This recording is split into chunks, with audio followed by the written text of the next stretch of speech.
Hi, Alice here. Frogfruit Your Yard. What a great ground cover this native perennial plant is. Low maintenance.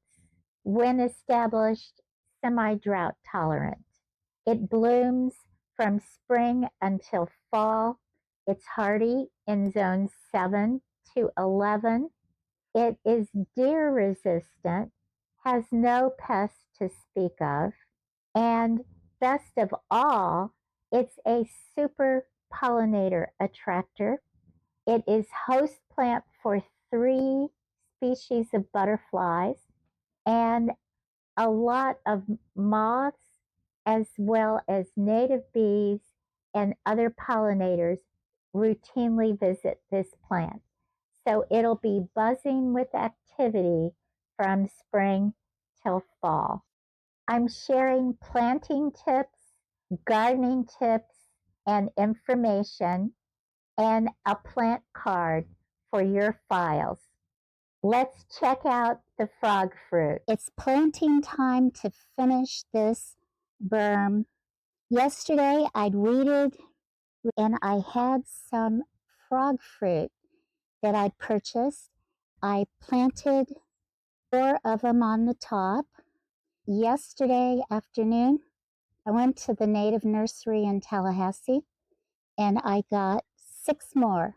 My experience with this plant, when we lived in Central Florida, I found that when I planted them close together, they grew prolifically, they grew into each other. So I'm spacing them out more, planting not as many. I know the habit of this plant and its ability to spread. It's an excellent ground cover. And what I love about it is that it produces little purple flowers with little white crowns on them. And some people call them matchsticks. Gardening tip: to increase the blooms on your frog fruit, fertilize 1 time in the spring and use a fertilizer that's for blooming plants. And that's all you need to do. Do not over fertilize. I'm going to finish putting in the rest of the plants, 3 on this side, 3 on the other side. The purpose is to hold the soil in place. As the water runs down, there's a slight slope to our property, and there tends to be a lot of runoff. So we're trying to slow down the water and have this barrier be a way to do that. I want to use this ground cover in an area where people won't be walking. Gardening tip: this is a no foot traffic kind of plant.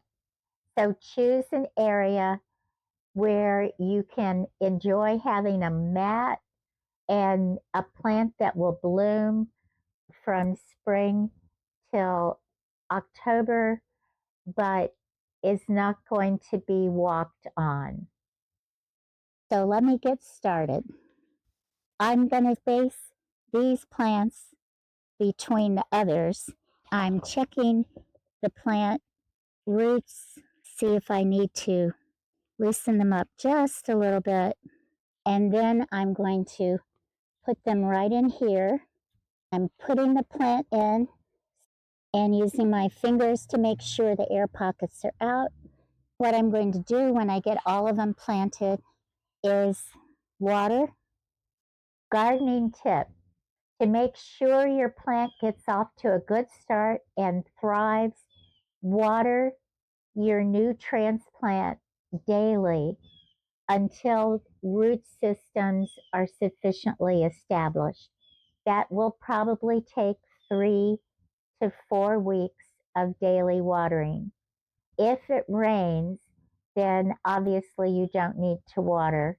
Just check the soil. The soil should not dry out when your plant is getting established. After that, it becomes a semi-drought tolerant type of plant. I'm going to put put a light layer of mulch down to help hold the soil in place. Mid to October to the end of October is the beginning of our dry season here in Florida. At least that's been historically. The dry season has lasted from November being one of the driest months all the way until the end of April, another dry month, very dry. So I will be keeping an eye on all of my new transplants to make sure that they have sufficient water in their first year. It will form new plants. It'll put down new root system as it spreads. It will grow and fill in this whole area. Then I'll probably put edging around it to keep it from just taking over the grass. Keep it in a contained area. Let me finish my plantings, and then I will have a ground cover, pollinator friendly, full sun. Can also do partial shade in the afternoon, but this area is a full sun area most of the time. It can handle sandy, partial loamy, a variety of soils. And this soil's pH is mildly acidic, and that suits this plant. Time for the water. Plants in the ground on this side. You can see how the water just runs off the soil and why the mulch is going to be important. This is my first pass. I'll put more on here. I'm going to refill my can and finish the watering and put down the mulch.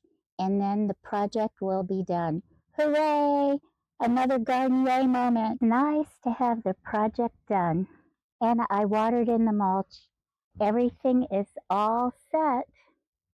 For ideas of where to put this plant in your landscape, consider adding it to a pollinator garden or a butterfly garden. You're sure to attract a host of butterflies as well as all kinds of native pollinators. My suggestion is to put it in a contained area.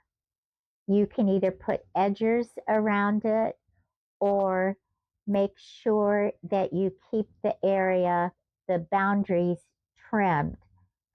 Gardening tip: mow or trim back your frog fruit after it's finished blooming sometime in October. If you're using a lawnmower, set the blades for 4 to 6 inches and just go over the top and trim the top of the plant back. The same with a hand weed whacker. Be careful not to trim too close to the ground. You can also trim by hand if you have a small area.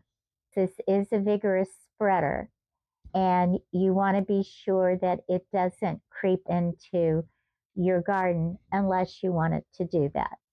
Gardening tip: easy to propagate plant. Just cut a part of the stem that is spreading. Make sure it has roots at various nodules along the way and put it in the ground and keep it moist, not wet, just like you would if you were transplanting a plant. And if you decide to put it in the pot, same thing, put it in soil, keep it moist but not wet. Perfect pass-along plant for friends and neighbors. Thanks for watching. If you enjoyed the video, thumbs up greatly appreciated and very helpful. Comment with experience and ideas to share. Here's some additional videos that you may find interesting and helpful. Subscribe. Garden yay! See you in the next video.